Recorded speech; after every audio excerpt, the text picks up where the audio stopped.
क्या कुछ लग रहा है इस बार माहौल साइकिल रफ्तार भर रही है यहाँ से? नहीं, भाजपा प्रचंड बहुमत से जीतने जा रही है। 300 सीटें लाएगी। अगर अखिलेश यादव दोबारा आएंगे तो प्रदेश में दंगा, लूट, अपहरण, हत्याएं होंगी, जमीनों पे अवैध कब्जे होंगे, समाजवादी जो गुंडे हैं वो यहाँ पे जो है कब्जा करेंगे। प्रदेश की सबसे ज्यादा हालत अखिलेश सरकार ने खराब की है। मैं आर्मी में नौकरी करता हूँ, बाकी बीजेपी से बढ़िया कोई नहीं है। अच्छा। चाहे केंद्र में हो चाहे राज्य में हो। नमस्कार, सनराइज न्यूज़ की टीम इस वक्त करहल में मौजूद है। करहल वो जब से समाजवादी पार्टी से अखिलेश यादव यहाँ से प्रत्याशी घोषित किए गए हैं तभी से इसका नाम और ज़्यादा चर्चा में आ गया। समाजवादी पार्टी का एक वक्त गढ़ कहा जाता था ये पूरा मैनपुरी जिला, वहाँ पर सेंधमारी भाजपा ने कर दी है। अब करहल की बात करें तो यहाँ पर समाजवादी पार्टी से अखिलेश यादव खुद प्रत्याशी बनकर आए हैं और उसी के साथ भारतीय जनता पार्टी से एसपी सिंह बघेल जो आगरा से यहाँ पर बाहरी प्रत्याशी बताए जा रहे हैं, उन पर एक बार दाम लगाया है पार्टी ने। ये गांव जो पड़रिया गांव में मौजूद है हम इस वक्त, और इस गांव में अगर सभी जातियां रहती हैं, खासतौर पर ठाकुर और राजपूतों की यहाँ पे कास्ट ज़्यादा है। और सामने आप देख रहे हैं तो यहाँ पे राशन वितरण का काम भी चल रहा है, वो थंब का काम चल रहा है। यहाँ पर हम तमाम काफ़ी सारे लोगों से बात करेंगे कि 20 फरवरी को यहाँ पर मतदान होना है और 20 फरवरी के मतदान से पहले जो कुछ सियासी समीकरण बन रहे हैं उन पर हम बात करने की कोशिश यहाँ के गाँव के लोगों से करेंगे। तो क्या नाम है आपका? संजीव चौहान। संजीव जी, क्या करते हैं? सर अपना ऐसा ही व्यवसाय है, प्राइवेट। अच्छा, तो क्या कुछ लग रहा है इस बार माहौल साइकिल रफ्तार भर रही है यहाँ से? नहीं, भाजपा प्रचंड बहुमत से जीतने जा रही है। 300 सीटें लाएगी और अखिलेश यादव को फिर से मुँह की खानी पड़ेगी। अगर अखिलेश यादव दोबारा आएंगे तो प्रदेश में दंगा, लूट, अपहरण, हत्याएं होंगी, ज़मीनों पे अवैध कब्जे होंगे, ठीक। और जो गरीब तबका है वो बेचारा जो है कुछ बोल नहीं पाएगा और समाजवादी जो गुंडे हैं वो यहाँ पे जो है कब्जा करेंगे। मुजफ्फरनगर दंगा हुआ, मथुरा दंगे हुए, अखिलेश सरकार में सबसे ज़्यादा दंगे होते हैं। प्रदेश की सबसे ज़्यादा हालत अखिलेश सरकार ने खराब की है, इसलिए जनता सब समझती है। उसे क्या है, शांति वातावरण चाहिए, लॉ एंड ऑर्डर बढ़िया चाहिए, इसलिए वो भारतीय जनता पार्टी को दोबारा सरकार बनाने जा रही है। 300 सीटें प्लस लाएगी वो, और समाजवादी पार्टी गठबंधन हवा में उड़ जाएगा, वो दिखाई नहीं पड़ेगा। ठीक है। हाँ, तो आपके लिए सबसे बड़ा मुद्दा इस बार चुनावों के लिए क्या है? Law and order? हमारे लिए लॉ एंड ऑर्डर सबसे बड़ा मुद्दा है। गरीब तबका है जो कि 2 साल से योगी जी कोरोना महामारी जैसे में 2 साल से राशन फ्री दे रहे हैं, शौचालय दे रहे हैं, किसानों को सम्मान निधि मिल रही है, उनके घर तक आवास मिल रही है। अखिलेश सरकार में तो ये सफाई सब खा जाते थे, और जो चाचा का नहीं हुआ, बाप का नहीं हुआ, वो किसी का नहीं हो सकता है। ऐसे मानो प्रदेशवासियों को कैसे होगा वो आदमी? मैनपुरी तो गढ़ कहा जाता है पूरा समाजवादी पार्टी का। गढ़ किसी जमाने में हुआ होगा, अब जो है पब्लिक जागरूक है, सब जान चुकी है। वो कहते हैं ना, पब्लिक है सब जानती है, इसलिए जनता सब जानती है। उसे मालूम है कि इस सरकार में ही जो है सबका भला है और लॉ एंड ऑर्डर काफ़ी बढ़िया है। और समाजवादी सरकार आते ही जैसे अपहरण है, लूट है, हत्या, अभी माताएं बहनें कहीं भी जा सकती हैं, रात में घूम सकती हैं, कोई गुंडागर्दी नहीं, कुछ नहीं है। वो सपा सरकार आते ही ये बुलंदशहर जैसे गैंगरेप हुए और कई जगह समाजवादी गैंगरेप करते हैं, गायत्री प्रजापति जैसे गैंगरेप करते हैं, तो हमारी माताएं बहनें समझती हैं ऐसा। लेकिन आप जब ये बात कहेंगे तो फिर सपा वाले ही या उनके जो समर्थक होते हैं वो कहने लगते हैं कि उन्नाव का केस ले लीजिए आप, कुलदीप सेंगर हैं, हाथरस का भी केस हुआ पिछले दिनों, बुलंदशहर में भी केस हुआ। उन्नाव का जो केस हुआ कुलदीप सेंगर के, उसमें से बीजेपी ने अपना तुरंत, योगी जी ने पल्ला झाड़ लिया था। योगी जी ने तुरंत वो जेल में पड़े। इनकी तरह नहीं, जो मुख्तार अंसारी है, आजम खान है, अतीक अहमद है, इनको ये अपने सिर पे बिठा के चलते, वो अभी सब जेल में पड़े। ये लोग क्या रेपिस्ट है क्या? नहीं, तो ये रेपिस्ट नहीं, लेकिन रेपिस्ट का सपोर्ट करते हैं। ये गुंडागर्दी चरम सीमा पे हो जाती है। कुलदीप सेंगर से पार्टी को कोई लेना देना नहीं है। पार्टी ने तुरंत उन्हें जेल में डलवा दी और कोई उनकी वकालत करने नहीं गया। ये गायत्री प्रजापति के घर वालों के साथ आज भी टिकट दे रखा है उनकी पत्नी को, ये उनकी आज भी वकालत करते हैं। ये हमेशा दंगाइयों की और जो धर्म को बांटने वाली राजनीति करते हैं। ऐसी सरकार जो है जनता सब जानती है। अच्छा, मुझे लग रहा है आप थोड़ी राजनीतिक समझ रखते हैं। अभी हाल ही में जो केंद्रीय गृह राज्य मंत्री हैं अजय मिश्रा टेनी, उनका बेटा बाहर निकल करके आया है, तो एक नई बयार उठ गई है, नए तरफ से कुनवे से मांग उठी है कि भैया अब चुनावों में असर पड़ेगा। भाजपा ने जिस तरह से उसको छोड़ दिया, किसानों पे गाड़ी चढ़ा दी, अब उसका असर कुछ पड़ेगा चुनावों पे?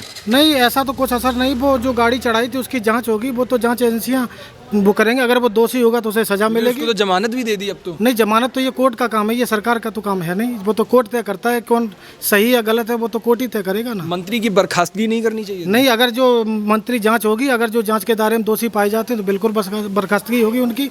और लड़के की भी अगर वो सजा होगी, अगर उसने केस वो किया है तो उसे सजा जरूर मिलनी चाहिए। क्या कह रहे हैं, सही कह रहे हैं ये? सही कह रहे हैं सर, बिल्कुल ऐसा ही होना चाहिए। ऐसा ही होना चाहिए। तो क्या लग रहा है इस बार साइकिल रफ्तार पकड़ेगी या फिर फूल खिल जाएगा? फूल खिलेगा। तो आपके यहाँ से जो कैंडिडेट है एसपी सिंह बघेल, ये तो बाहरी प्रत्याशी बताए जा रहे हैं। बाकी वो यहीं रहेंगे, बाहरी प्रत्याशी कोई नहीं। फिर शुरू से जनता से जुड़े, कोई बाहर ही नहीं है। मैं आर्मी में नौकरी करता हूँ, बाकी बीजेपी से बढ़िया कोई नहीं है। अच्छा, चाहे केंद्र में हो चाहे राज्य में हो। अच्छा, इस टाइम कहाँ पोस्टिंग है आपकी? मस्त अरुणाचल प्रदेश में हूँ, चाइना बॉर्डर पे जी। ठीक है, बाकी बीजेपी के अलावा कोई भी ऐसा अच्छा, सेनाओं को एक बात होती है, कहा जाता है कि जवानों को इस सरकार ने बड़ा सशक्त कर दिया, तो पिछली सरकार में क्या कुछ कमियां थी? पिछली राज्य सरकार का तो सेना में कुछ नहीं आता, केंद्र सरकार करती है। बाकी कांग्रेस केंद्र सरकार की बात कर रहा हूँ मैं, थोड़ी देर के प्रदेश के चुनावों से हट के बात आपसे कर रहा हूँ। हाँ, बाकी केंद्र सरकार कांग्रेस थी, उसने कुछ सेना के लिए नहीं किया है, ना कुछ करते थे। वो सेना की हर जगह बेइज्जती करवाते थे ये लोग।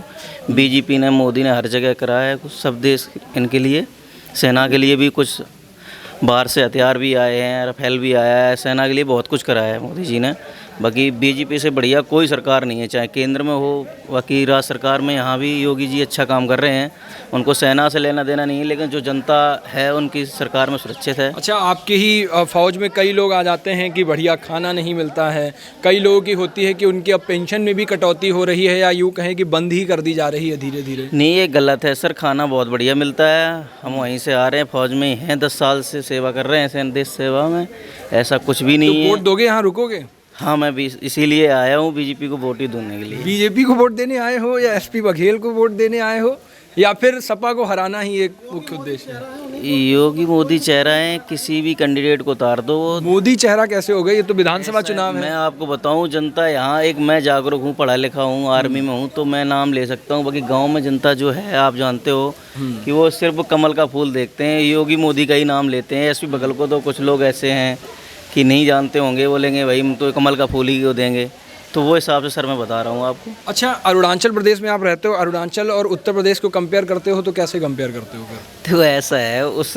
वहाँ तो हम बॉर्डर पे हैं, वहाँ की ना तो जनता से कांटेक्ट में रहते हैं, ना हमें वहाँ की कोई राजनीति से है। अभी यूपी में हम यहाँ रहे हैं, बड़े हुए हैं, तो उस हिसाब से उन कंपेयर नहीं कर सकते। वहाँ हम किसी से कांटेक्ट में नहीं। कितनी उम्र है आपकी अभी? मेरी 27 है। 27 है। पिछली सरकार आपने देखी होगी, अच्छे से समझी होगी, तब तक बिल्कुल समझ देखी विकसित हुई होगी। बिल्कुल। तो पिछली सरकार बढ़िया लगी या ये वाला कार्यकाल बढ़िया? ये वाली बढ़िया लगी है। हम यहाँ से बॉर्डर पर रहते हैं, घर पे हमारे सब लोग सुरक्षित हैं, वो बढ़िया है। ये नहीं है कि उस सरकार में हम वहाँ नौकरी करते थे, यहाँ एप्लीकेशन डलवाते थे, घर वालों को ये प्रॉब्लम है। अच्छा, आपकी तो नौकरी लग गई, लेकिन उत्तर प्रदेश में कई सारे आपकी जैसे युवा हैं जो बेरोजगार हैं, उसके लिए बड़े मांग करते हैं। प्रयागराज में लाठियाँ खाई उन्होंने, सबने देखी। तो फिर ये सरकार, फिर आप समर्थन भी कर रहे हो युवाओं के लिए, तो कम से कम। सर, युवाओं का क्या है, हर किसी की कोई भी समस्या सॉल्व नहीं होती, सबकी एक कोरोना महामारी की वजह से भर्तियां और उसकी थोड़ी प्रॉब्लम आई है। बाकी हमसे पहले जो केंद्र सरकार में सरकार बनी थी तो भर्तियां आती थी, फिर कोरोना की वजह से 2-3 साल अभी लेट हो गई सर, फिर चुनाव आ गया, इस वजह से नहीं हो पाई। बाकी आगे जो सरकार बनेगी वो होगी, वो भर्तियां निकलेंगी। ऐसी कोई वो नहीं है कि भर्तियां परमानेंट ही बंद कर दी गई हों, सब है। और आर्मी में ऐसा है, आप बोल रहे हो उसकी पेंशन के लिए, पेंशन सब कुछ है जो, और अर्धसैनिक बल है उनकी। महंगाई कुछ लग रहा है मुद्दा? महंगाई लग रही है? ऐसा तो कुछ भी नहीं है सर, महंगाई है ही नहीं बिल्कुल। महंगाई है, लेकिन इतनी नहीं है जितनी जनता बोल रही है, खाली कि महंगाई में वो हो रहा है। तो महंगाई ये कोई मोदी जी ने नहीं, इससे पहले कांग्रेस सरकार भी थी, महंगाई तब भी थी। तो ये महंगाई कोई कम नहीं कर सकता है, जैसे ऐसे थोड़ा बहुत कम तो हो जाए। सरकार का ही डेटा कहता है 60 सालों में सबसे ज़्यादा महंगाई दर इस बार बढ़ा, सरकारी डेटा कह रहे हैं।